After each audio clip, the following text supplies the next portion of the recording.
Right, good evening, everybody, and welcome. Thank you for coming to this Horsham District Council Cabinet meeting on the 26th of June 2024. I have some housekeeping announcements. Please note the location of the fire exits behind you to your right, behind me to my right. Please make sure that your mobile phones and other devices are switched to silent. And please note that an audio recording of the meeting is being made and will be published on the Council's website. Item 1, apologies for absence. Apologies have been received from Councillor Jay Mercer, Councillor Nick Grant, Deputy Cabinet Member for Environmental Health, Waste and Recycling, will stand in for Councillor Mercer, but in accordance with the Council's constitution will not vote. Item 2, the minutes of the previous meeting, which can be found on pages 5 to 15 of the agenda. So first on pages 5 to 9 are the minutes of the Cabinet meeting held on the 22nd of May. I move that these minutes are approved as a correct record. Are you in agreement? Okay. The minutes of the Cabinet meeting held on the 29th of May are on pages 11 to 13 of the agenda. I wasn't at that meeting myself, but I'll move that these minutes are approved as a correct record. Are you in agreement? Finally, the exempt minutes of the Cabinet meeting held on 29th of May is on page 15 of the agenda. I move that these minutes are approved as a correct record. Are you in agreement? Okay, lovely. Thank you. Item 3, declaration of members' interests. Does any member of the Cabinet have an interest to declare relating to any item on the agenda? No, thank you. Item 4, announcements. I don't have any announcements myself. Do any Cabinet members have any announcements? No? Chief Executive? Okay, lovely. Item 5, public questions. No questions from members of the public have been received, which takes us to, just before I move to the next item 6, please could I ask that members direct questions to the Cabinet or Deputy Cabinet Member initially rather than the officers in the room. Cabinet or Deputy Cabinet Members will refer to officers if necessary. Thank you. With that, we'll move on to item 6, update of the Green Spaces strategy on pages 17 to 38 of the agenda. I invite Councillor David Skip, Cabinet Member for Leisure, Culture and Green Spaces, to introduce this report. David. Thank you very much, Chair. Most of you probably have seen the... I'll wait until that's on. Most of you probably have looked at the strategy. It sets out the priorities for managing council-owned land that is run by Parks and Countryside. And just to remind you that we have approximately 988 acres of green space across this district.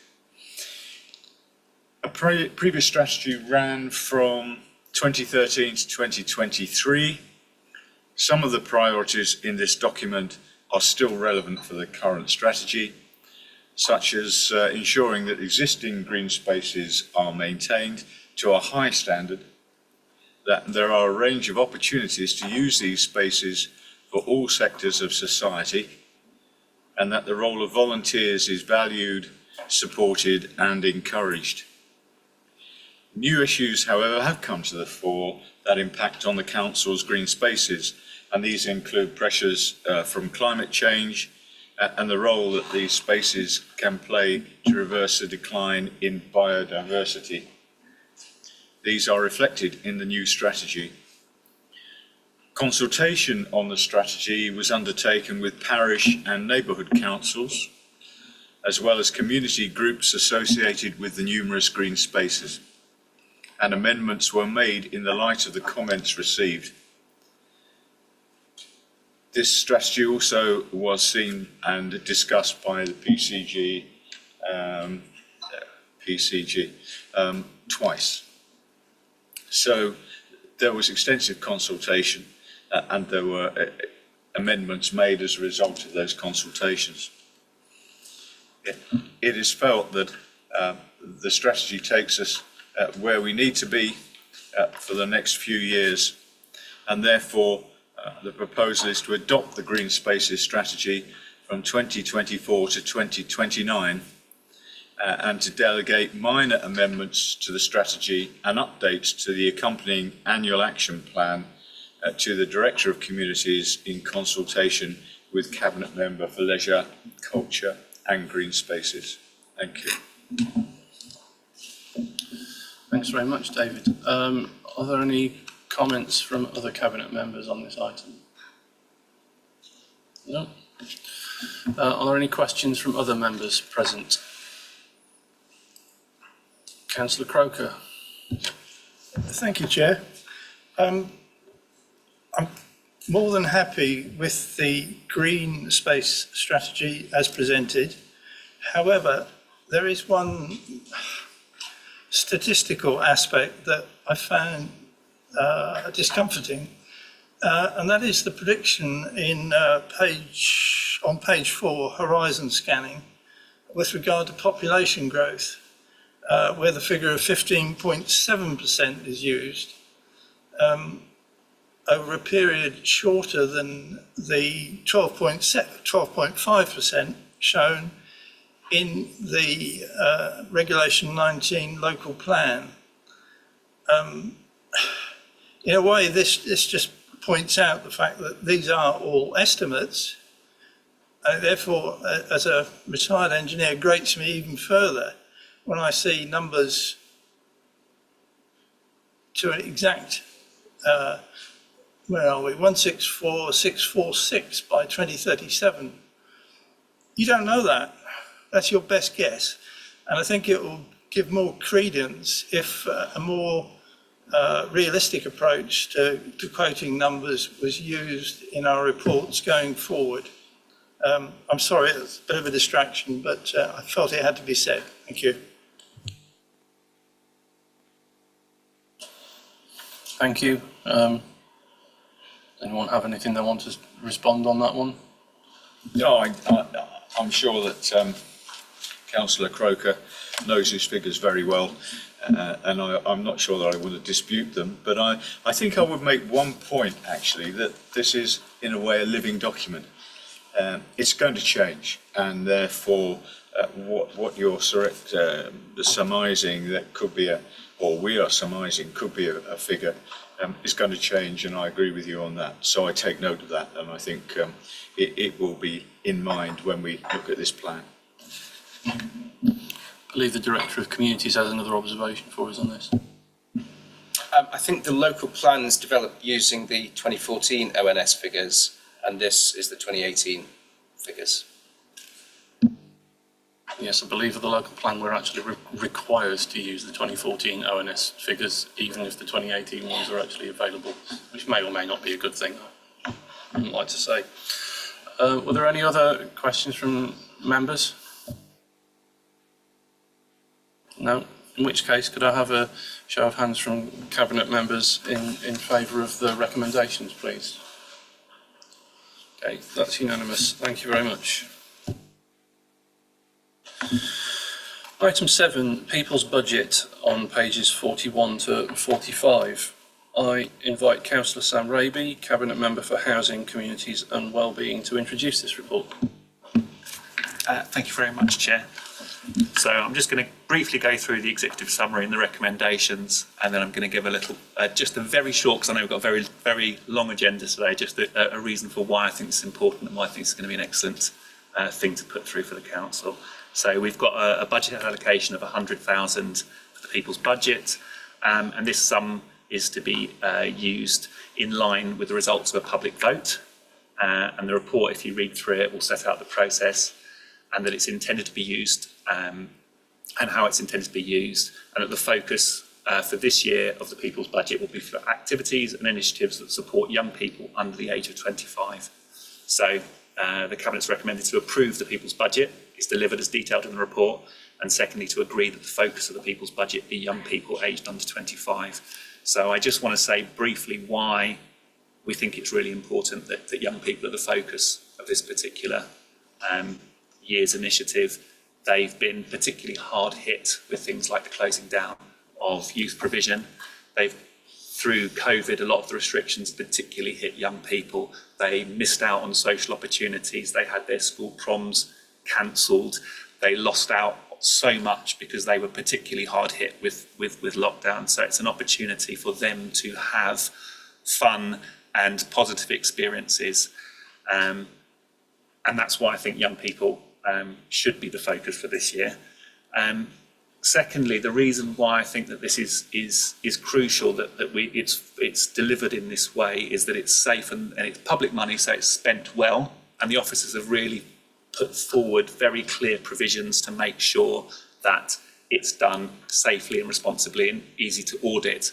But the second part of money being well used is it's used for the purpose as best as it can be, and getting the public and young people to shape the activities that they want is the best way to make sure that they're the very best they can be and going to be the very best use of this money. So I'm very, very excited to see how this project progresses. One, with the ideas being generated, two, with the votes, and then thirdly, seeing how they're actually delivered. So I think it's also going to be a brilliant opportunity for young people to engage with the council. A lot of what we do is focused on older residents. Older residents can be very good at linking with the council, whether they're unhappy about their bins or planning objections. So a lot of our interactions with older residents, we have a lot of young people who don't have a strong relationship with the council, and this is a really good way to build that and for them to understand this is the council for them as well as the older residents. So I commend this to Cabinet, and I think we should go ahead with it.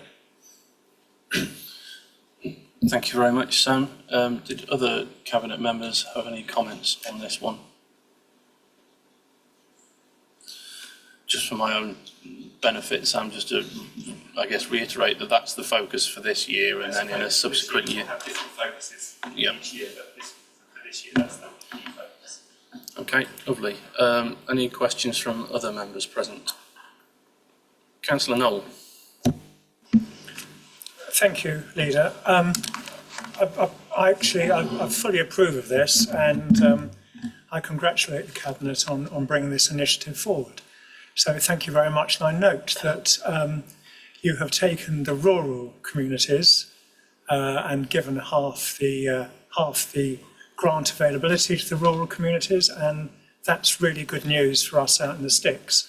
What I would ask, just for clarity, is this for facilities for children as well as young people, or is it just young adults that it's going to be used for? It's for all of our residents under 25, so that would be children up to young adults. So it's just the younger cohort, so it's children and young people.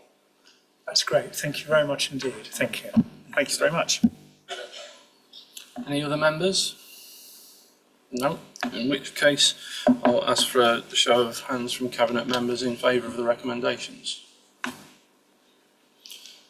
that too is unanimous. Thank you very much.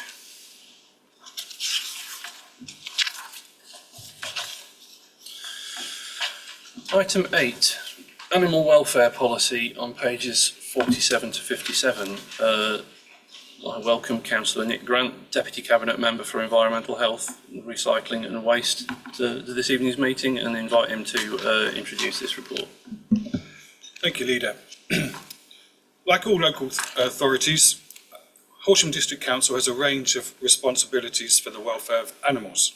These fall to many different teams in the council, as a regulator, a landowner, events organiser, and as a housing provider. This policy has been developed to bring all of these responsibilities together to showcase the wide range of work that we do for and with animals in different capacities, and to highlight that work in line with both the 5 basic animal freedoms and the RSPCA's 5 missions for animal welfare. This policy itself doesn't commit the authority to many additional actions. It is more of a statement document that will set a framework for how we support animal welfare in the future. That said, one area that it does commit us to is to review the current policy that doesn't allow pets into temporary accommodation. We know the mental health and well-being benefits of having a pet, and the risk of being parted from it will be distressing for many of our residents. Not all of our temporary accommodation will be suitable for pets, but some may be, and we will give proper consideration to this. This animal welfare policy is focused entirely under the remit of animal welfare on council land and council property. The policy has been reviewed by the PDAG and Overview and Scrutiny Committee and is presented this evening for approval. Thank you. Thanks very much, Nick. Were there any comments on this item for other Cabinet members, please? No. Other members present, any questions? Oh, Councillor Utan first. Yes, thank you. Thank you, Leader. I thoroughly support this. I think it's fantastic. It covers so many aspects of animal welfare, and I think it's superb. Thank you. Thank you very much, Councillor Utan. Councillor Knoll. Thank you, Leader.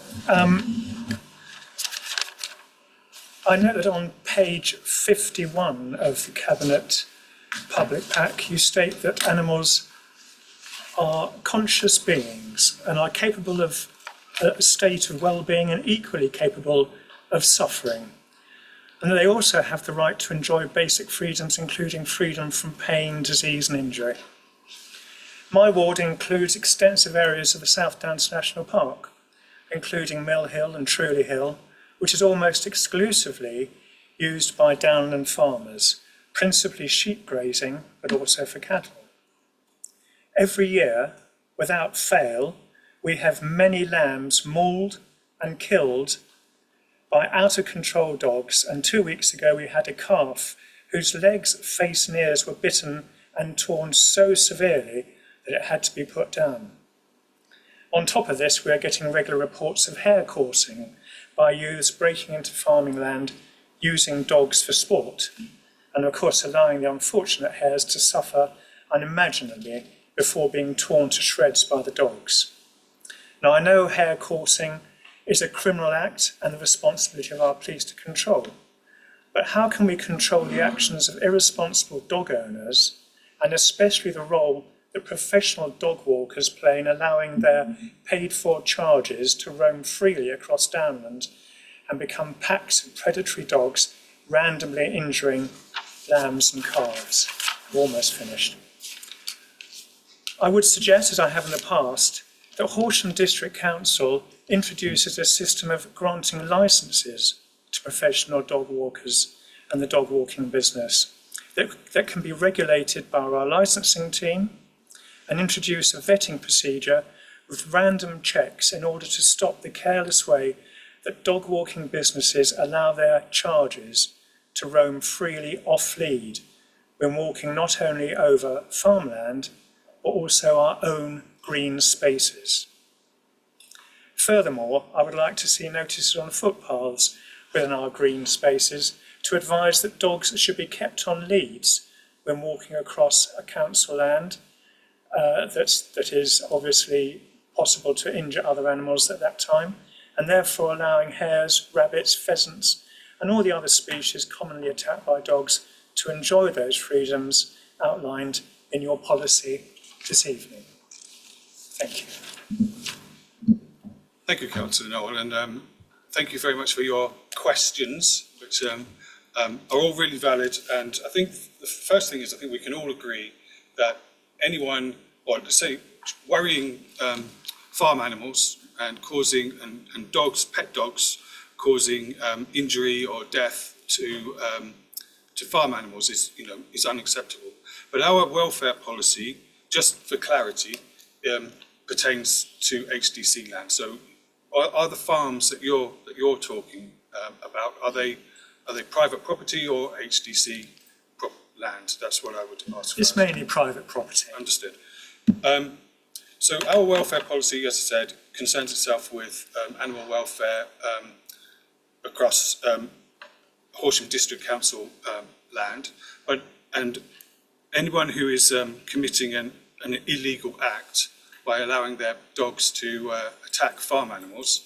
Obviously, we'd recommend to that the farmers concerned report that to the police and to the relevant authorities whenever it occurs, so that they're able then to deploy resources in rural policing to do that. I'm not sure, and I would defer to the officers if we have any remit as HDC to have any impact on that, if there's any controls that we can make on that or not under the licensing policy. So we'll come on to that in a moment. You talked about hare coursing and, hunting with dogs or, illegal practices on farmland. And again, while we join you and we deplore that, it's outside of our remit as Horsham District Council, I believe, and I stand to be corrected in a moment. But as not on private property, of course, we would enforce that if that was happening on our land. And thirdly, I think the third question that you raised was about creating a policy of licensing dog walkers and creating, a code of conduct, if you like, for dog walkers and for professional dog walkers. That's something that we can certainly look at, and happy to discuss that with you outside of this meeting, but that's not something that's within this policy at this time. But referring back to what someone said earlier, this is a living document, so it's not, set in stone forever. It's something that these things can be worked on and included in future editions and revisions. Now, I've said what I've said, but I'd like just to double check what I've said with Paul. Could you just come in on that and just check that what I said was, good? Yeah, perfect. Thank you, Councillor Grant. I think for a registration scheme for dog walkers is very difficult for us to develop and manage. I know a number of councils have got voluntary schemes where you can register. Problem with the voluntary scheme is it's only as good as the volunteers. And what you're likely to do is get the responsible people to sign up for this, and those who aren't going to operate in line with the law won't. As Councillor Grant said, we are going to develop a guide to good dog walking, but frankly it's not going to address the sheep worrying thing, because the people who are doing that will continue to do that, and that's why Councillor Grant was absolutely right to say any crime, we always say it, whether it's in a town centre or in a rural location, needs to be reported to the police. I think the idea about signage on HDC land is an interesting one. We certainly have it where we have ground nesting birds, and I know when we deploy our cattle and llamas and things to different sites across the district, we put up signs to say, we've got cows in the field. Whether we could do more signage about different animals in different locations, it's a good question, and we'll refer back to the team on that one. Yes, so thank you very much for your explanations, and hopefully we can progress some of that. Thank you very much. Mark? Yeah, just to go a bit further on referrals to the police, Sussex Police do have a dedicated rural crime team, and while they're principally engaged in thefts of farm machinery and those sorts of things, within their remit is also the kind of offences that Councillor Noel was talking about. So I'm not quite sure how well they're resourced, but they certainly have responsibility, and it's acknowledged as a specific dedicated responsibility. Ruth? Just to add to Mark's point, Sussex Police also have a website for reporting wildlife crime specifically online. There's a full website for it.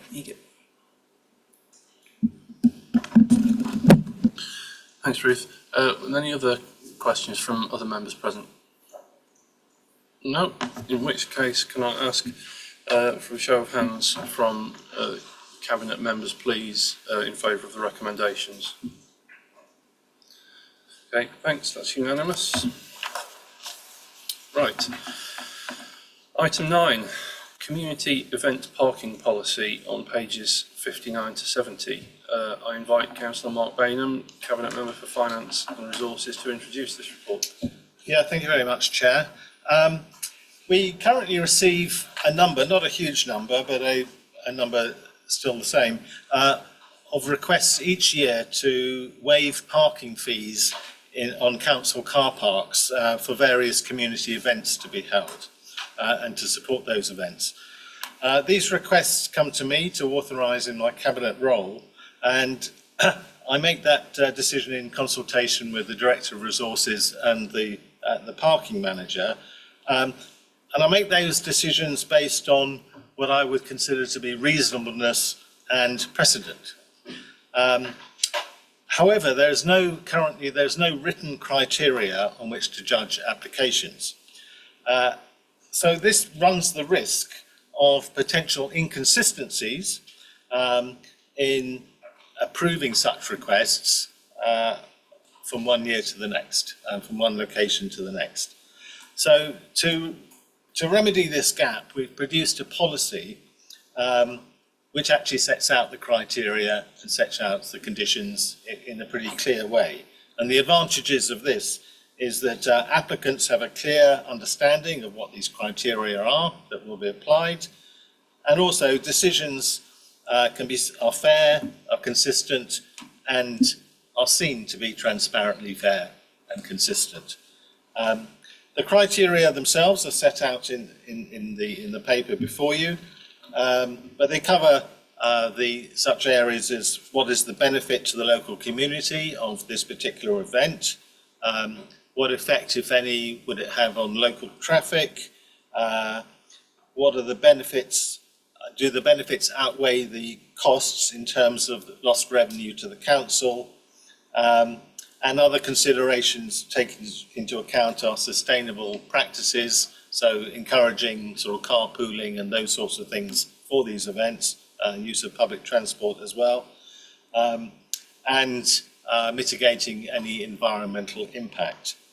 So this is really to regularise what currently is a rather ad hoc arrangement and just make it more straightforward and transparent. And I would recommend the recommendations as set out on page 59 of the pack.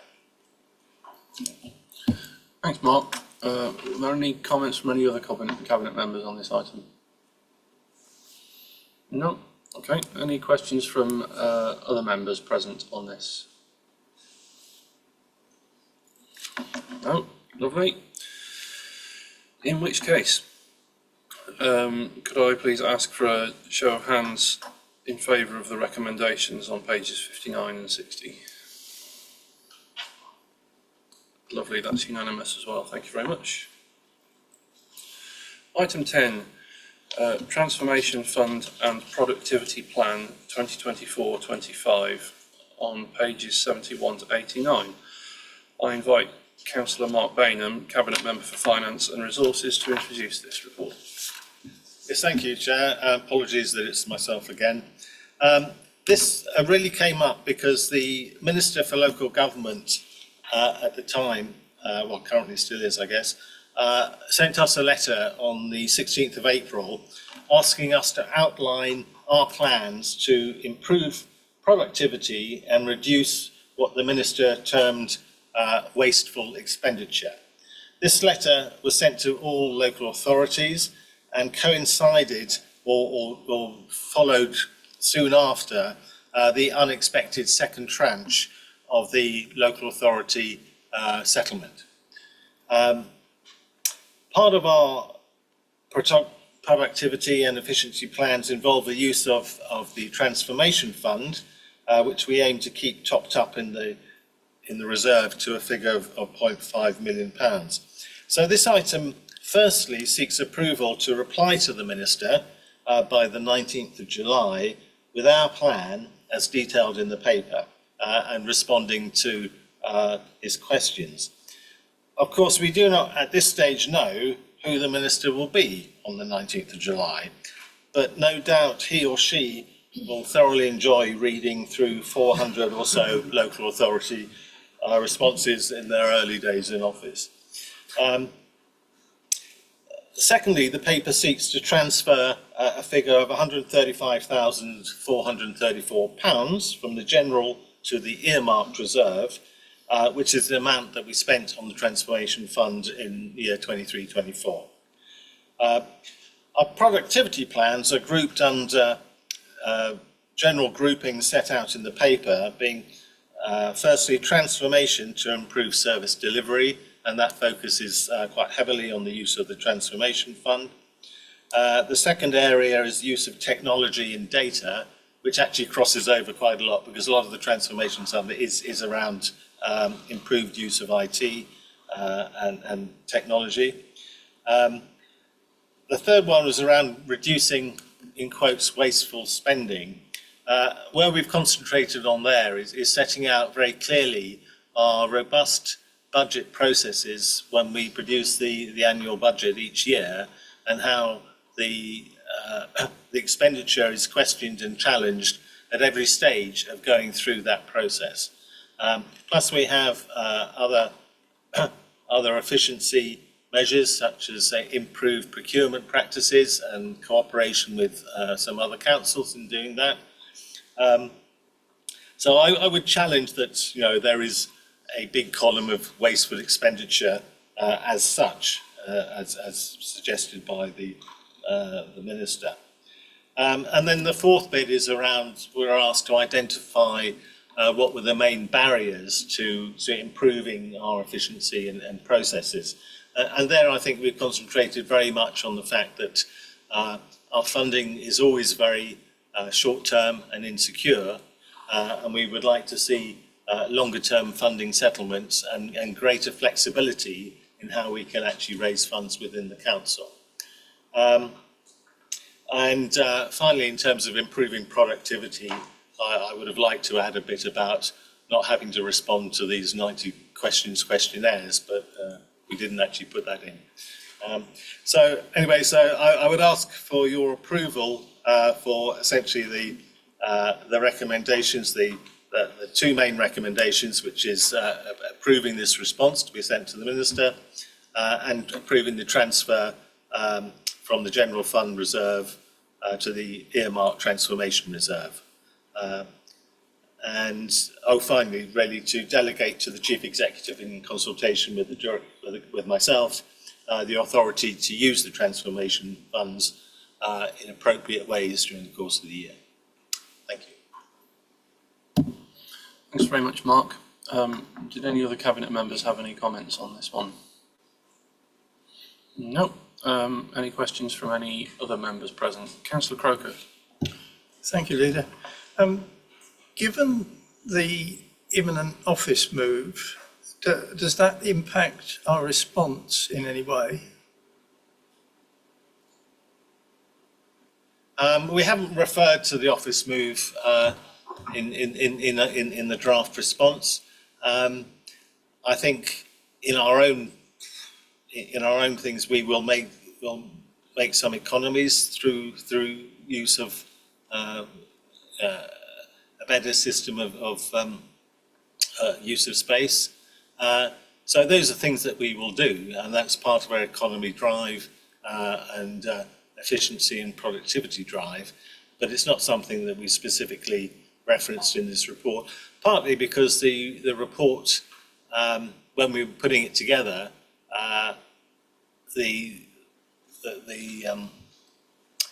not everything was actually known about the move and whether the move would actually happen. There was, as you know, from the last Cabinet meeting, that all went to very quickly.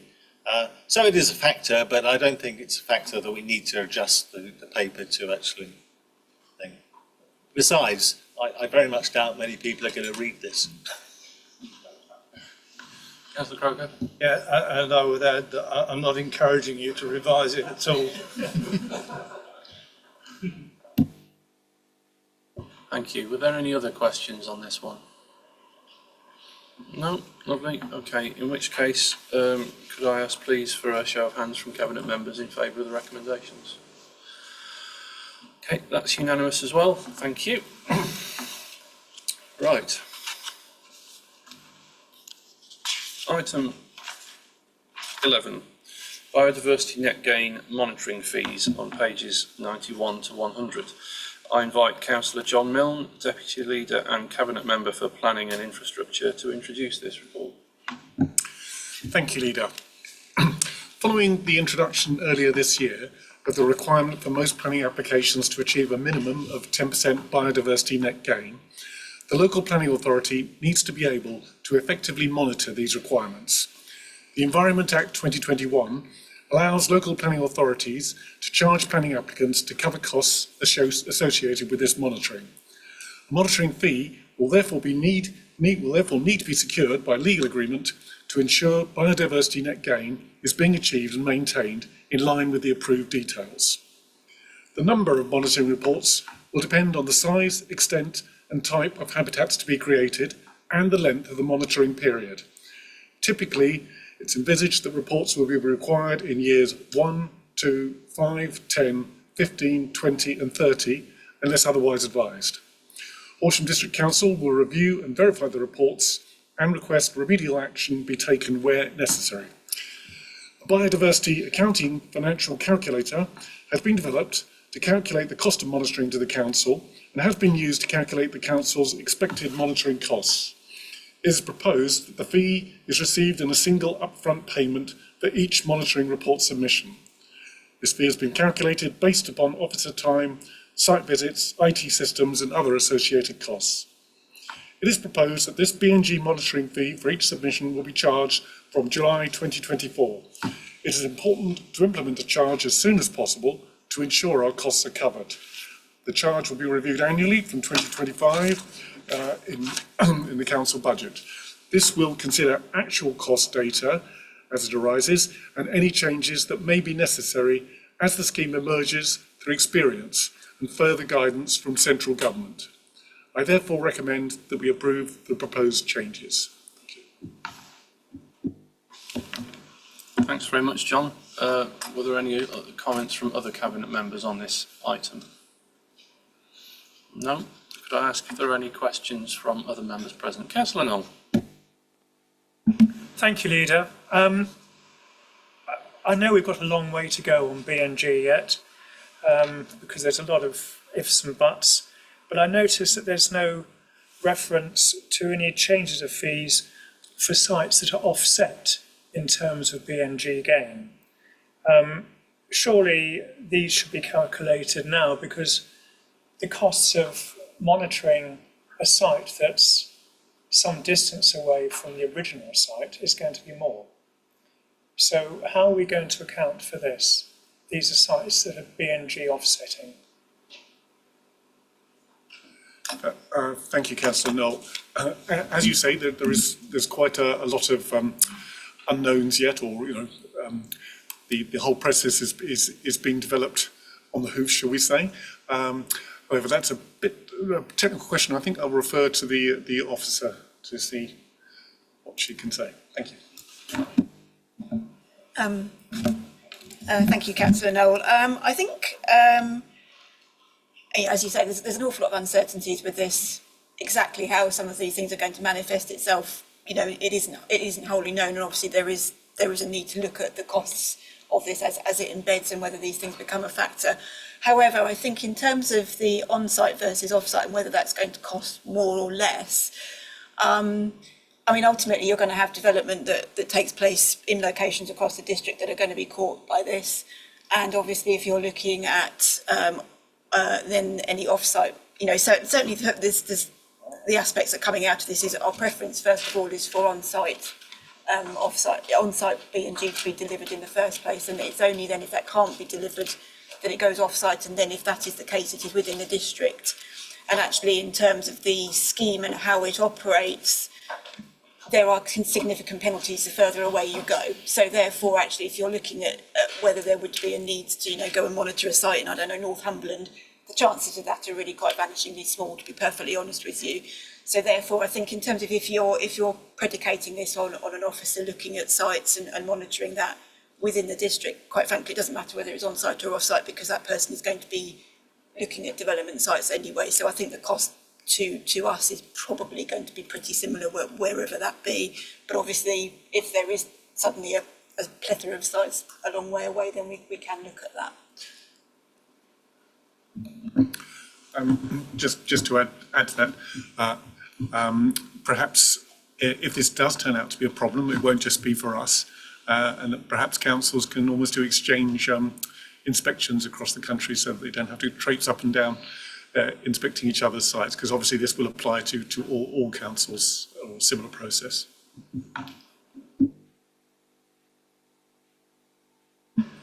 Thank you. Thank you for letting me ask another question. It's just that I feel that offsetting biodiversity net gain is an easy option for developers, and we should try to discourage it, because it actually it makes a bit of a fallacy of the whole idea of developers being aware of biodiversity and trying to increase the net gain on the sites that they are developing. So if we can make them do it on site, then that actually satisfies our aims as a council. And I feel that by offsetting to some remote area which probably doesn't need much more biodiversity net gain anyway, it's a bit of a cop-out for developers. So I just thought I'd make that point now. Thank you. Thanks, Councillor Knoll. I mean, I believe it's already been mentioned that the rules and the scheme is set up to incentivise on-site provision and penalise off-site provision the further away it is. So I understand the instinct that it's an easy way out. I'm not sure that naturally actually is going to be the way it's going to work. And I think, I have slight questions about the ideas like it being in places that don't really need it anyway, because I'm not entirely sure that that's how biodiversity works. But perhaps does the officer want to comment any further on it? I don't think there's too much further to add to that. I think, as you've outlined, it's very much the scheme is predicated on trying to have it on site as much as possible. I think the issues we probably face as a district is not so much for the larger scale sort of strategic or even the sort of bigger 100, 200 sized homes. There's still requirements for, much smaller developers who are only doing 1 or 2 homes, and that's where the challenge will lie to deliver on site. And actually, how you then deliver that more locally, I think that definitely can be done, but we need to be as a council looking to encourage that and actually assist that as part of that process to ensure that it works. And we've also got wider strategies that are ongoing in terms of the Nature Recovery Network, and there's an awful lot of work that's going on, not just within planning, but across the piece and beyond with our partners around that, in terms of how we can make this work and make sure that where the biodiversity net gain is delivered is where we need it, and is actually upgrading those and working with that nature recovery in itself. So it is something that we're doing to try and do it as a joined up as possible. Are there any other questions from members present? No. Okay. Oh, Ruth. Just thought I'd say in response to Councillor Knoll that obviously the whole underpinning of this biodiversity net gain is to encourage the improvement to be on site, but there's clearly a limit to how much you'd actually want to do this, because if you're too strict on this, then you get to a stage where you might have a site that's a highly sustainable location in a town centre which has been neglected for some time and has some biodiversity, and it could potentially stop you from developing an appropriate intense use of that site if you couldn't offset off-site. And it would be better often perhaps to go ahead and with that sustainably located development rather than put the same development or the same amount of development in a green field somewhere else, even if it was supposedly increasing the biodiversity net gain. So I think we're all at the beginning stages of this, but it's not straightforward that on-site good, off-site bad. Or indeed have neither the development nor the biodiversity net gain if it doesn't happen at all. But okay. Therefore, can we move to a vote, please, in terms, so cabinet members show if in favour of the recommendations. Thanks very much, that's unanimous. Right. Item 12, Governance Peer Challenge Action Plan on pages 101 to 108. I'll introduce this report as leader of the council. So, a group of 6 LGA peers undertook a peer challenge of the council's governance between the 30th of January,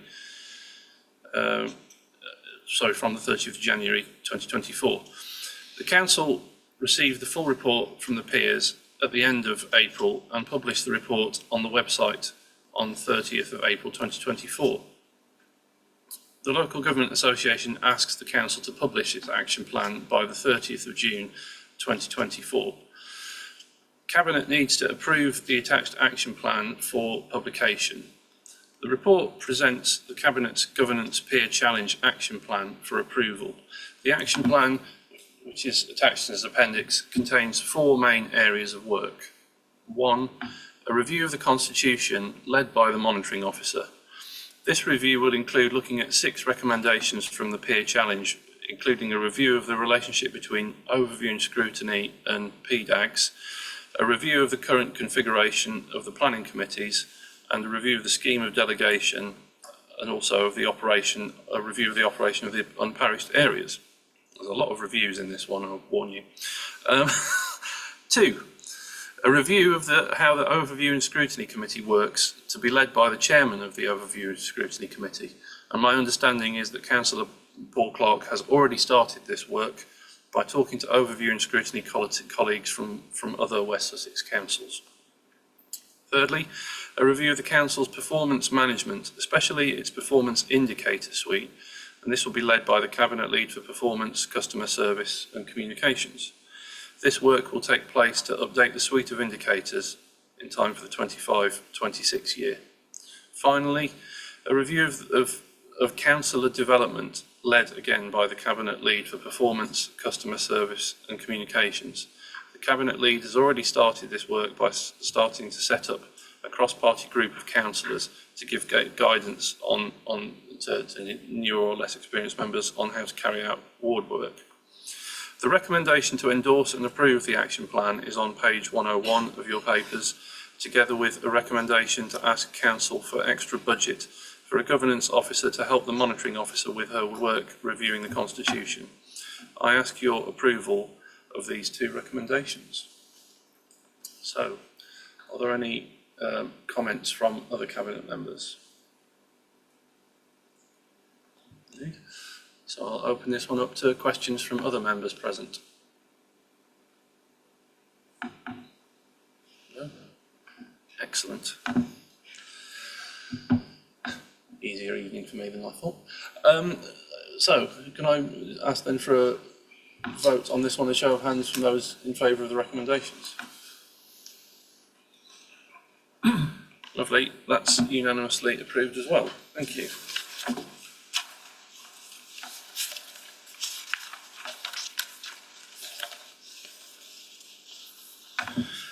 Right, item 13. I'll see if I can omit the acronym here, but it is going to be a bit of a mouthful.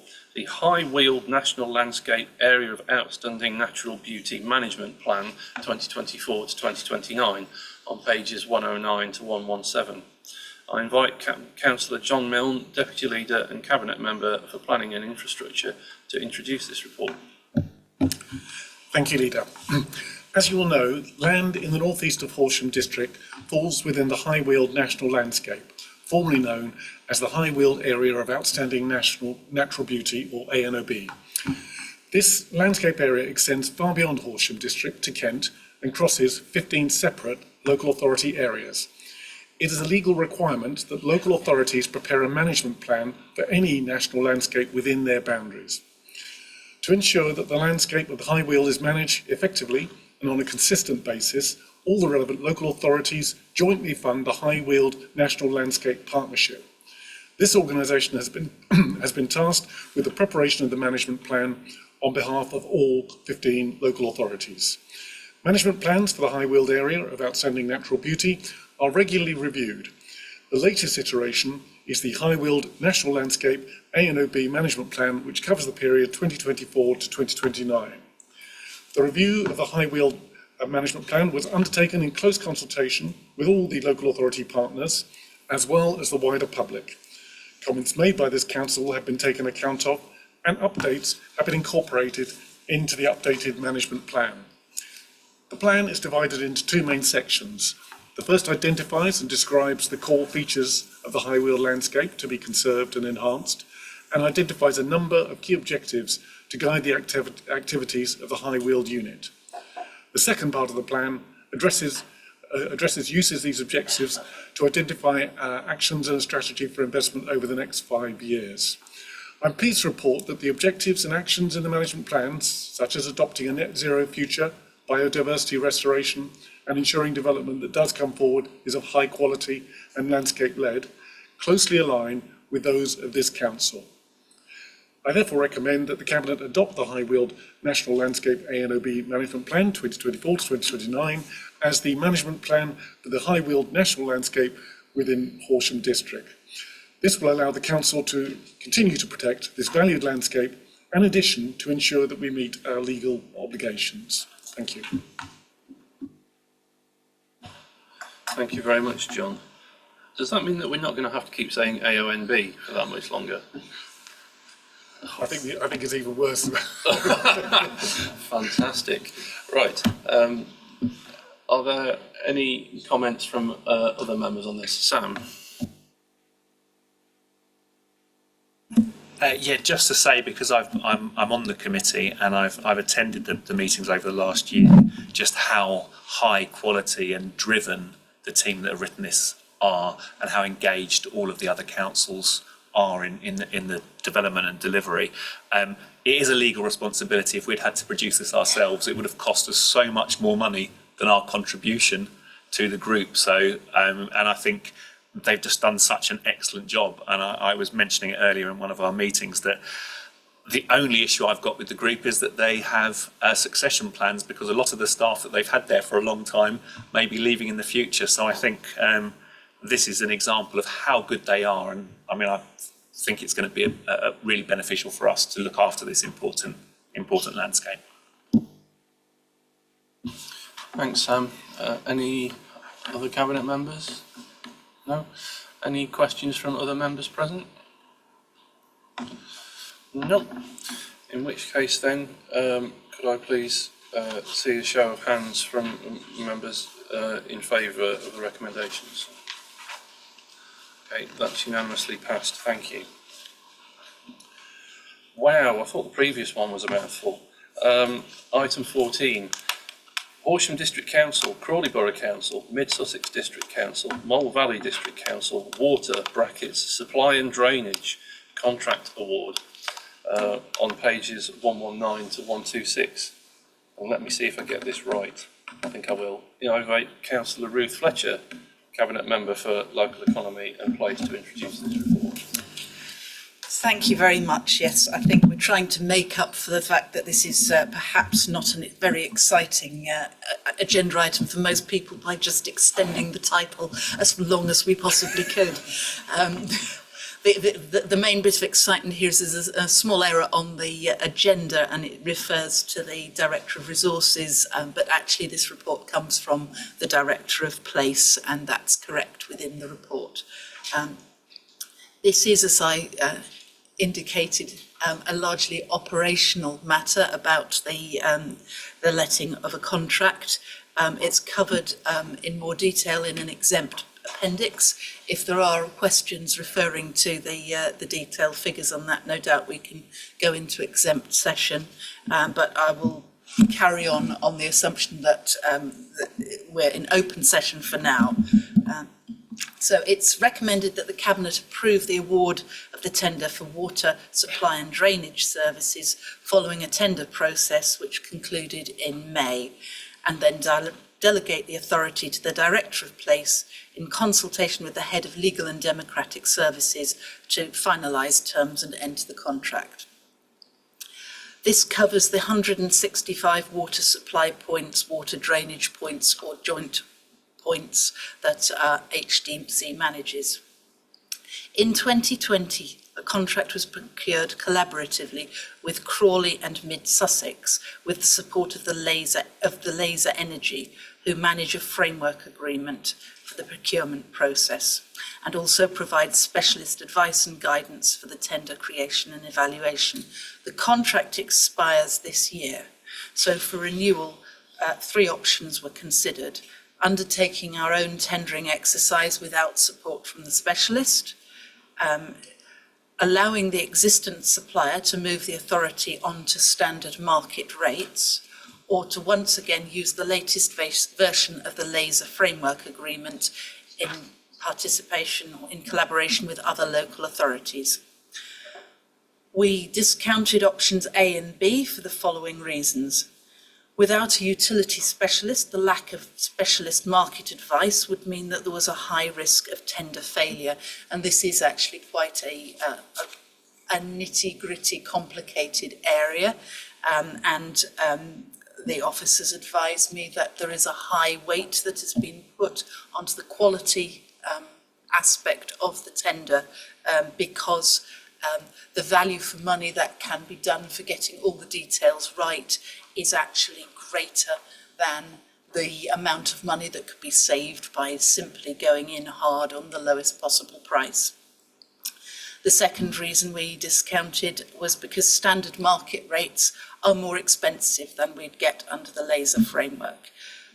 So obviously the decision was to go for Laser again, along with Crawley, Mid Sussex and Mole Valley. There was a mini competition, which makes it sound a little bit exciting, lasting from the 25th of April to the 30th of May, and the best supplier has been recommended. The opportunity will also be taken to use Laser's Water Bureau service, which will allow greater scrutiny of water usage, which will be agreed under a separate below-threshold contract. The Cabinet is requested to approve the award of the supply contract to the winning bidder.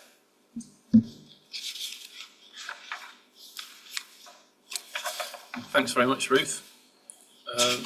Were there any other comments on this item from Cabinet members?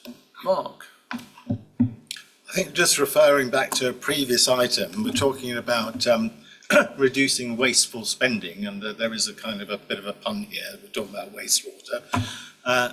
But it's a good example of how we're actually using cooperation with other councils in the procurement framework that we have with these other 3 neighbouring councils to get best value and best quality.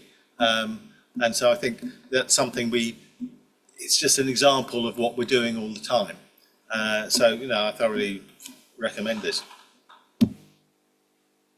Thanks, Mark. Any other Cabinet members? No? Any other questions from other members present? No? Okay then. In which case, could I ask for a show of hands from those Cabinet members in favour of the recommendations? Okay, that's unanimous. Thanks very much. Still so much more fun to come, folks. Item 15, procurement of a Microsoft licensing reseller.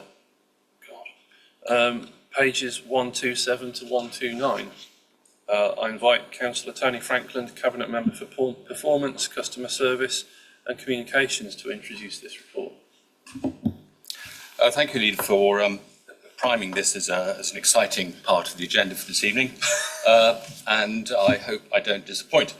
So you'll all be aware that we use Microsoft software and applications, and you'll probably be pleased to know that we use licensed versions of such software. However, the contract with the existing provider of such license is expiring end of August this year.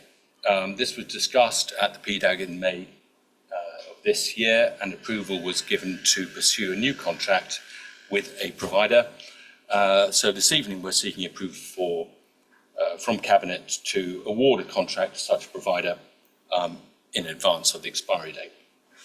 We would delegate this authority to Director of Resources, Legal and Democratic Services, and myself.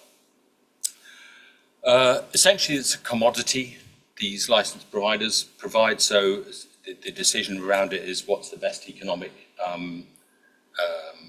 best price, if you like, is the main decision factor. I should add that the previous contract didn't include license for the use of Teams as a telephony provider, which we now have. So the new contract will have an additional element to it. And as we finalise the contract, we know that this will be within the budget we have set for this contract, and we need to complete this by the end of July. And that's about it. Thanks very much, Tony. So I was only looking slightly confused, and I was like, reseller, but yeah, I understand how that works now. So were there any comments from other Cabinet members on this one? No? Any questions from any other members present? Excellent. In which case, could I ask for a show of hands from Cabinet members in favour of the recommendations, please? Thank you, that's unanimous. Excellent. Right. Item 16. Domestic Food Waste Contract Award, pages 131 to 140. This one gets a bit interesting. This item is being taken as a matter of general exception because it was not possible to advertise this key decision at least 28 days in advance of the meeting. At its meeting on the 21st of March, the Cabinet approved the introduction of a weekly domestic food waste service to all residents in the district before 31st March 2026. At the same meeting, and in order to provide this service, the Cabinet made a recommendation to Council in relation to the approval of capital expenditure for the purpose of vehicles to caddies and bins. Council approved the expenditure at its meeting on the 24th of April. Ergo, officers shortly commenced the procurement process to purchase the vehicles and caddies and intend to award the contracts by the end of July 2024. This is because local authorities are obliged to provide this service, and as such the Council will be competing with other authorities to secure the necessary equipment. As such, it's desirable to secure this equipment promptly at appropriate prices, and in order to avoid any delay to the implementation of the service. As there's no Cabinet meeting scheduled for July, the Cabinet needs to consider this matter at this meeting to facilitate the contract awards, because otherwise the next scheduled Cabinet meeting is not until September. So, yes, with all that said, I invite Councillor Nick Grant, Deputy Cabinet Member for Environmental Health, Recycling and Waste, to introduce this report. Thank you, Leader. Yes, this piece is seeking to move for an authorisation to begin a procurement process. As you've just heard, on the 21st of March of this year, Cabinet approved the implementation of a weekly household food waste collection service. This report seeks authority to award contracts to facilitate the procurement of vehicles and caddies to give effect to the implementation of this service. Lead times for the production of vehicles are currently over 12 months. This lead time is expected to lengthen, given how many authorities are also required to purchase vehicles to deliver food waste to the timeline of March 2026. It's predicted that bottlenecks of production will occur, further delaying delivery dates beyond 12 months. So, in order to secure a production slot which will not compromise on the delivery of food waste from March 2026, it's recommended that orders for vehicles are placed in July this year, subject to a procurement process. As with the vehicle production, due to the number of councils required to deliver food waste on the same timeline, lead times for the caddies, the bins, are estimated to be extremely lengthy. Due to predicted bottlenecks on their production, securing a production slot as early as possible is essential to eliminate the risk of the service not being delivered to the current deadline. In addition to the above, which we need to consider, by placing the order for the caddies at the earliest opportunity, the best value price will also be secured, as prices are predicted to rise due to increasing demand in the coming months, hence the expedience. The current schedule of Cabinet meetings doesn't align with the timeline, which will achieve securing the products required within the necessary timeline. Therefore, advance authority to award the relevant contracts is being requested here. Following the Cabinet report recommendations on the 21st of March 2024, the 2.617 million capital budget for vehicles and caddies was approved by Council on the 24th of April, and this budget will be kept to. The recommendations are that the Cabinet is recommended to approve the award of the contract to the best supplier based on a formula of identifying the supplier with the most suitable vehicles and the ability to deliver them within the requisite timeframe for the purchase of food waste vehicles subject to procurement as follows: 11 times 12 tonne food waste vehicles and 3 times 7.5 tonne food waste vehicles. Secondly, to approve the award of the contract to the highest scoring bidder for the supply and distribution of food waste caddies to all households subject to procurement as follows: 60,000 23 litre outdoor external caddies and 70,000 times 5 litre internal in your kitchen caddies, and that higher number is to account for flats and apartments. And thirdly, to delegate authority to the Director of Communities in consultation with the Head of Legal and Democratic Services to finalise the terms and conditions of and enter into any contractual documentation required to give effect to these two recommendations. Thank you. Thanks very much, Nick. This is all where it starts to get real, isn't it? 70,000 bins and 14 new lorries. Yeah. Money. Yeah, takes some thinking about. Any comments from other Cabinet members on this one? Sam? Just very briefly, it's so nice to see a very solid procurement process, particularly when we've just seen yesterday £1.4 billion of PPE being destroyed. So when procurement goes wrong, it's boring, but the processes being done well are absolutely crucial if we're going to look after the public's money.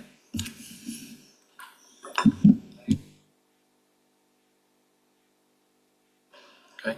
Any questions from other members present? No. Okay then. In which case, could I ask for a show of hands in favour of the recommendations as set out? Okay, that's unanimous. Thank you very much.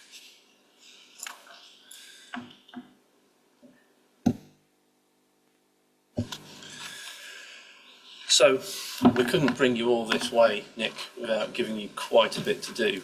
So, item 17, Statement of Licensing Policy on pages 141 to 183.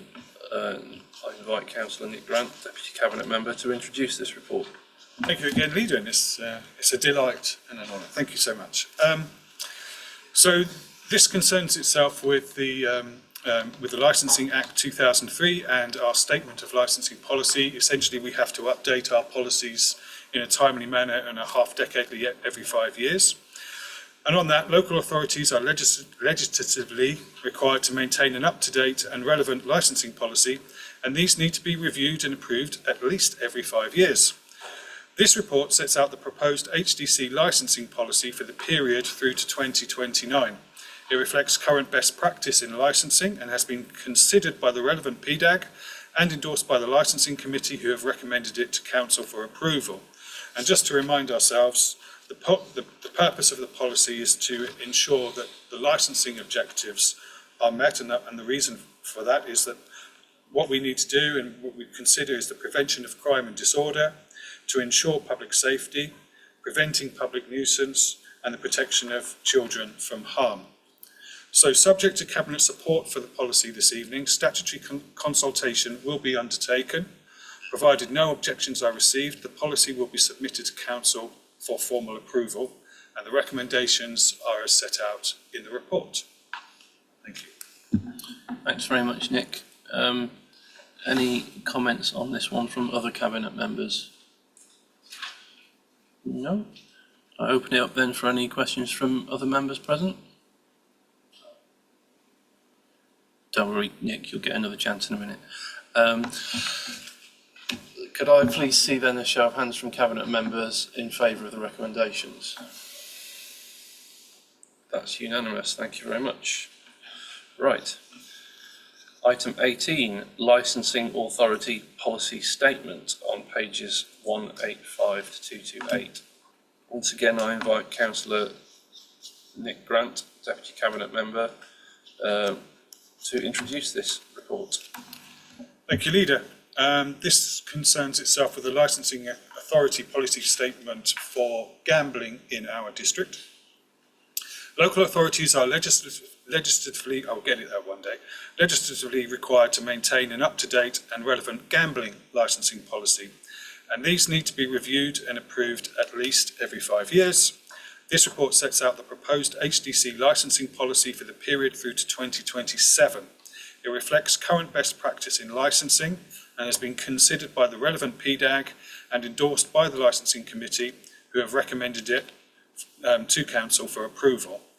And just to remind ourselves of those licensing objectives for the gambling policy falls under the Gambling Act 2005, probably heard of it these days. It's to prevent gambling from being a source of crime and disorder, being associated with crime and disorder, or being used to support crime. Ensure that gambling is always conducted in a fair and open way, and protecting children and other vulnerable persons from being exploited or harmed by gambling. So on that, subject to Cabinet's support for the policy this evening, statutory consultation will be undertaken. Provided no objections are received, the policy will be submitted to Council for formal approval, and the recommendations. Thanks very much, Nick. Now, as there were no declarations of members' interests at the outset of this meeting, I trust no one has had a flutter on the outcome of this agenda item. Right, excellent. Were there any other comments from Cabinet members? No? Any questions from other members present? No? Excellent. In which case, could I ask for a show of hands in favour of the recommendations? That's unanimous. Thank you very much.